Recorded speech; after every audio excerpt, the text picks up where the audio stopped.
Students, today's class for class 12 chapter कर रहे हैं हम 7 मिसलेनियस एक्सरसाइज और क्वेश्चन नंबर 25 पे हैं। क्वेश्चन नंबर 25 डेफिनेट से रिलेटेड है। अब 24 तक तो हमने इनडेफिनेट के क्वेश्चंस किए थे। आज जो हमें 25 ऑनवर्ड्स जो भी सारे क्वेश्चंस हैं मिसलेनियस में वो डेफिनेट इंटीग्रल के पार्ट हैं। डेफिनेट इंटीग्रल आपने पढ़ा ही है। इसमें जो है कॉम्बिनेशन ऑफ डेफिनेट है। एक्चुअली तो डेफिनेट की प्रॉपर्टीज अगर आती है तो क्वेश्चन टफ होता है, अदरवाइज तो डेफिनेट का एक लास्ट में ही काम रह जाता है हमारे पास कि डेफिनेट की वैल्यूज पुट करनी है। अदरवाइज ये क्वेश्चन नॉर्मल अगर बिना इंटीग्रेशन के हो आपके पास तो ये EX की उस प्रॉपर्टी को होल्ड कर रहा है जो EX FX 7.6 के क्वेश्चन नंबर 15 ऑनवर्ड जिसमें है हमारे पास। ठीक है जी। इसमें आपको क्या करना है, तो किस तरीके से ये क्वेश्चन करना है हमने, ये इंटीग्रेशन आपको भी पता है। अगर 1 मार्क में आया तो यही आंसर है, और अगर 4 मार्क में आया तो जिस तरीके से हम करेंगे ये, बट एक फंक्शन होना चाहिए और एक उसका डेरिवेटिव होना चाहिए। मेन इंपॉर्टेंट ये बात है। अब मेरे को ये जो साथ वाला टर्म जो दिखाई दे रही है ये इस फॉर्म में तो दिखाई नहीं दे रही, but with the help of trigonometry I can do it. How? Let's see. Pi by 2 से pi EX 1 minus sine x को आप लिख सकते हो 2 साइन एक्स कॉस एक्स, और 1 माइनस कॉस एक्स को हम लिख सकते हैं 2 साइन स्क्वायर एक्स बाय 2। ये मैं फार्मूला कई बार बता चुकी हूँ, एक बार फिर से बता देती हूँ। सब मल्टीपल फॉर्मूले किए थे हमने, तो आपको ध्यान हो ये इनवर्स ट्रिग्नोमेट्री में भी आते हैं, डिफरेंशिएशन में भी आते हैं, और इंटीग्रेशन में भी हर जगह ये आते हैं। इस तरह के आपको सारी फॉर्म्स मिलती हैं। ठीक है जी ना। बस अब इसको आपने लिटिल बिट चेंज करना है। 1/2 साइन स्क्वायर एक्स बाय 2 इसको अलग से लिख दिया और इसको आपने अलग से कर दिया। ओके ना।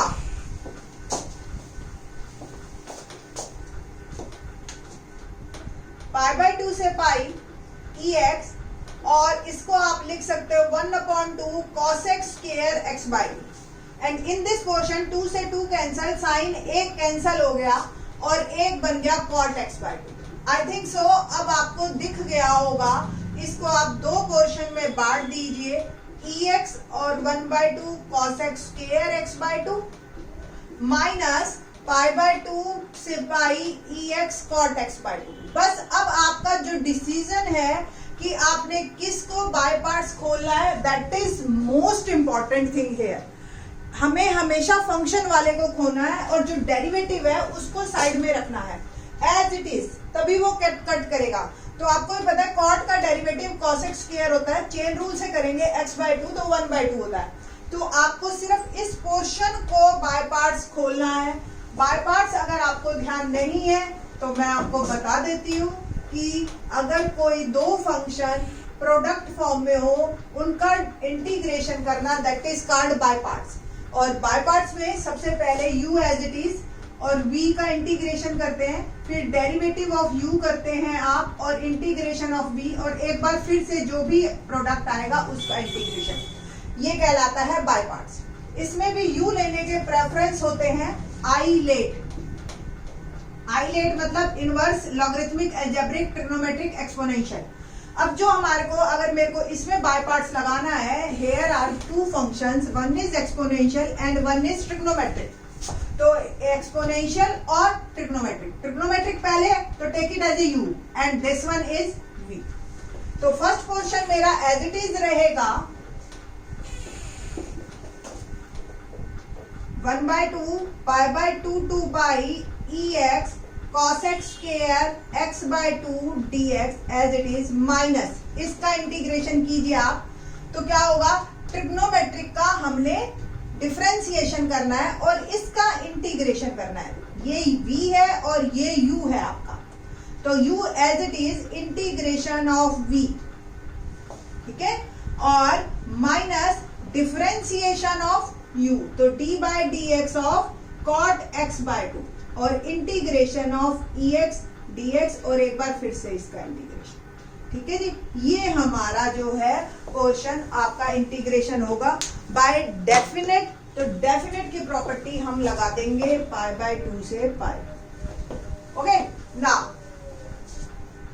1 by 2 ex cos x square x bye 2 dx pi by 2 से pi minus cot x bye 2 as it is और ex का इंटीग्रेशन आपको ही पता है ex होता है, लिमिट लगा दी मैंने पाई बाय 2 से पाई और माइनस माइनस प्लस। ठीक है, integration differentiation of cot x bye 2 क्या होगा आपका cos x square x bye 2 into 1 by 2 है और ex का इंटीग्रेशन और एक बार इसका फिर से इंटीग्रेशन और ये लिमिट लगा दी मैंने पाई बाय 2 से पाई। अब आप देखें ध्यान से, ये पोर्शन और आपका ये पोर्शन जब हम cot का डिफरेंशिएशन करेंगे तो एक माइनस और आएगा। ओके, तो इस पोर्शन को तो मैं करती हूँ पहले साइड में, minus cot x bye 2 ex क्योंकि इसका इंटीग्रेशन हो चुका है, लिमिट प्लस ये वाला पोर्शन मैंने लिखा 1 by 2 ex cos x square x bye 2 dx pi by 2 से पाई प्लस और ये plus minus ultimately minus 1 by 2 cos x square x bye 2 ex dx और पाई बाय 2 से पाई। तो एक ये प्लस में एक ये माइनस में, they cancel to each other and मेरा ये आंसर आपका आ गया minus cot x bye 2 ex। Limit लगाई हमने पाई बाय 2 से पाई। अब हम लिमिट लगाएंगे तो x की वैल्यू पाई डालिए आप, तो cot पाई बाय 2 e पाई। ठीक है, माइनस पाई बाय 2 डाला तो cot pi by 4 pi by 2 by 2 pi by 4 और e raise to power pi by 2। ये मेरे पास आंसर आया। अब cot पाई बाय 2 अगर आपको ध्यान हो तो इसकी वैल्यू होती है हमारी 0। 10th क्लास का पार्ट है ये। ठीक है, तो 0 into something 0 minus minus plus और ये आपका और cot पाई बाय 4 होता है 1 और ये हो गया e raise to power pi by 2 is my answer. तो ओवरऑल जो मेरा आंसर आया इसका वो आया e raise to power pi by 2। तो इजी क्वेश्चन है, कोई टफ नहीं है। आपको अब मिसलेनियस का है तो डेफिनेटली 2-3 प्रॉपर्टी तो पूछेंगे ही और मिसलेनियस के 18th ऑनवर्ड्स या मैंने 16th ऑनवर्ड्स शायद पहले भी बताए थे, सारे question very very important 6 marker बनते हैं, 4 मार्कर बनते हैं। तो अगर 4 मार्क में आया या 6 मार्क में 2 पार्ट करके आ जाते हैं तो आप इनको अच्छी तरह से 2 बार करेंगे ना तो आपको अच्छे हो जाएंगे। क्वेश्चन नंबर 26 देखते हैं, क्या है 26 क्वेश्चन है हमारे पास 0 to pi by 4 sin x cos x upon cos 4 plus sin 4। 2 तरीके से ये क्वेश्चन हो सकता है, हो तो वैसे बहुत सारे तरीकों से सकता है बट 2 तरीके जो इमीडिएट मेरे दिमाग में आते हैं या आपके भी दिमाग में आने चाहिए वो क्या क्या है। देखो, अगर आपको कोई ऐसी हो जिसमें साइन और कॉस हो और इवन हो तो हमेशा कॉस सारा इक्वेशन ना या तो tan में बदल दो या सीकेंट में बदल दो आप। ठीक है, तो अगर tan और सीकेंट में करने के लिए कुल मिला के कॉस से डिवाइड करना। अब मैक्सिमम कॉस की पावर 4 है, हर टर्म अलग अलग टर्म में कॉस की पावर मैक्सिमम 4 है तो आप cos 4 से डिवाइड कर दो तो पूरा क्वेश्चन मेरा tan और सीकेंट में आ जाएगा, पहला तरीका। दूसरा तरीका, आप देख रहे हो ये cos वाले को छोड़ के आप बाकी सारे को साइन में बदल दो। कैसे? cos 4 को आप बदल सकते हो 1 माइनस साइन स्क्वायर का स्क्वायर। ठीक है, और फिर उसकी आइडेंटिटी खोल दोगे आप स्क्वायर p और उसमें फिर आपको 4 पावर मिलेगी।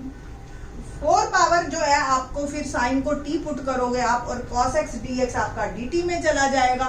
बट थोड़ा सा ये लेंदी पड़ेगा, रीजन बीइंग इस क्वेश्चन में आपके पास फिर आपको पार्शियल से जाना पड़ेगा और डिनोमिनेटर में जो पावर आएगी वो मैक्सिमम पावर आ जाएगी 4। तो ओवरऑल आप करके देख लेना ट्राई इस क्वेश्चन को। मैं आपको tan सीकेंट से इजी मेथड से बता देती हूँ। क्या करना है, हमने डिवाइड इंटीग्रैंड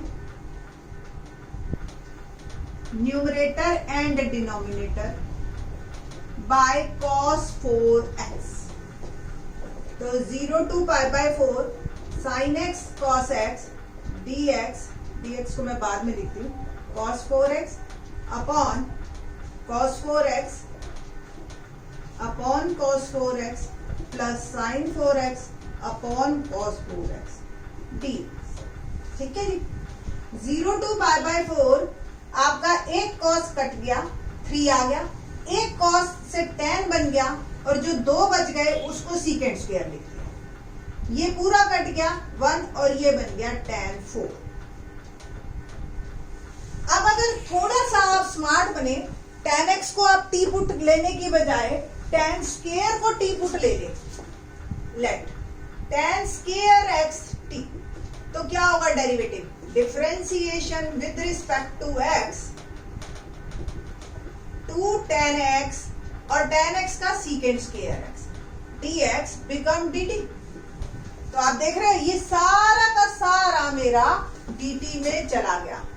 लिमिट को भी चेंज कर दीजिए, अगर x 0 है तो t भी 0, और अगर x π/4 है तो t क्या हो गया? देखो आप x की वैल्यू 0 डाला, t की वैल्यू 0 आ गई, x की वैल्यू π/4 डालो, t की वैल्यू 1 आ गई। तो लिमिट को भी चेंज कर दीजिए 0 से 1, और ये dt बाय 2, और डिनोमिनेटर में 1 प्लस टी स्क्वायर आएगा, क्योंकि tan स्क्वायर का स्क्वायर। ओके ना, 2 बाहर कर दीजिए और ये 1 प्लस टी स्क्वायर। अब देखिए आपका इंटीग्रेशन कितना आसान हो गया। बस इतना ही फर्क होता है, जो बच्चे पेपर सबको आता होता है, किसी का कहता है कोई बच्चा छूट गया जी हमारे बहुत लेंथी क्वेश्चन थे। तो इसका मतलब आपकी इनफ प्रैक्टिस नहीं थी कि आप उन क्वेश्चंस को इजी मेथड से या इजी तरीके से आप कर सके। तो 1/2 इसका इंटीग्रेशन हो गया tan इनवर्स t, लिमिट हो गई 0 से 1। लिमिट डालिए आप, tan inverse 1 minus tan inverse 0। tan inverse 1 की वैल्यू होती है π/4 और 0 की 0। अल्टीमेटली मेरे पास आ गया आंसर π/8। ठीक है।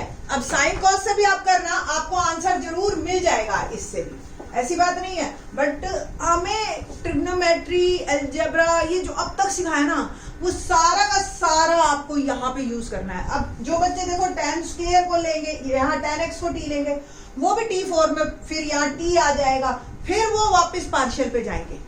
तो थोड़ी सी आप, मैं यही कह रही हूँ कि आप अलग अलग तरीके ढूंढ के रखिए, अलग अलग तरीके, तो उससे आपका क्वेश्चन इजी होता चला जाएगा। होप सो आपको मेरी बात समझ आई होगी। देखो क्वेश्चन तो सारी बुक्स में है, बट टीचर क्या करता है, टीचर आपको इफेक्ट्स बताता है हर चीज के, कि ये जो है इस तरीके से भी हो सकता है, और आपका थिंकिंग प्रोसेस को चेंज करने की कोशिश करता है कि आपने सोचना कैसे। ठीक है जी।